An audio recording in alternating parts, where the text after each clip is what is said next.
एक समय था जब जब हमने भी किसी से दिल लगाया था। पहली नज़र का प्यार क्या होता है ये उसे देखते ही समझ आया था। हाँ, जानता था कि उस वक़्त मेरे अलावा भी उसे चाहने वाले बहुत थे, पर उन सबको छोड़कर उसने सिर्फ़ मुझसे दिल लगाया था। उसके साथ बीती हुई यादें मेरे लिए बहुत ख़ास हैं। पढ़ता था 12th क्लास में, स्कूल की ये बात है। सुबह-सुबह असेंबली में उसका दीदार हुआ था। मुझे देखकर जब मुस्कुराया उसने, बस बस उसी वक़्त मुझे उससे प्यार हो गया था। अब धीरे-धीरे बातें आगे बढ़ने लगी थी। आँखों के इशारों से शुरू हुई बातें अब फ़ोन कॉल्स में होने लगी थी। हम रोज़ मिला करते थे, इशारों ही इशारों में बातें किया करते थे। शायद मोहब्बत हो गई थी हमें। एक-दूसरे को हम सफ़र बना बैठे थे। हाँ, मान जाता था मैं उसकी हर एक बात, क्योंकि मैं कभी नहीं छोड़ना चाहता था उसका साथ। अब मैसेज सेंड होते ही रिप्लाई दिया करते थे, गुस्सा होने की वजह नहीं थी, बेवजह झगड़ा किया करते थे। फिर फाइनली मान जाता था मैं उसकी हर एक बात, क्योंकि मैं कभी नहीं छोड़ना चाहता था उसका साथ। मानो मेरी ज़िंदगी के कई कई सपने पूरे हो गए।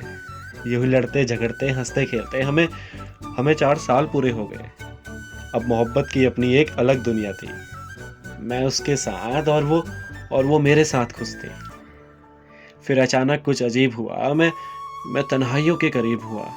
अचानक दिल की धड़कनें बढ़ गई, रोने की वजह नहीं थी, पर आँखें भर आई। फिर एक मैसेज की आवाज़ आई, वो आवाज़ अपने साथ मेरी ज़िंदगी में तूफ़ान लाई। फिर ये कहानी एक एक नए मोड़ पर आई, मुस्कुराने की वजह जो थी, वो अब आँसुओं में बदल आई। वो एक मैसेज मुझे रुला रहा था, नाराज़ होने की वजह नहीं थी।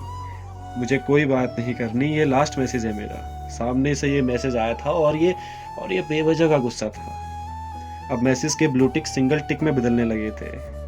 अचानक मेरी ज़िंदगी में ये क्या हुआ और मुझे कुछ समझ नहीं आ रहा था। ज़ाहिर करना मुश्किल है वो पल जब मैं अपना अपना होश खो बैठा था। महसूस करता था उसे छोटी-छोटी यादों में, कहीं न कहीं छुपी रहती थी वो मेरी एक-एक बातों में। मोहब्बत करता कितनी था उससे मैं ये बता नहीं सकता। अल्फाज़ कम पड़ जाएँगे, मैं ये जता नहीं सकता। लेकिन शिकवा इस बात का नहीं कि वो खफ़ा है मुझसे, बल्कि शिकवा तो इस बात का है कि वो बेवजह खफ़ा है मुझसे।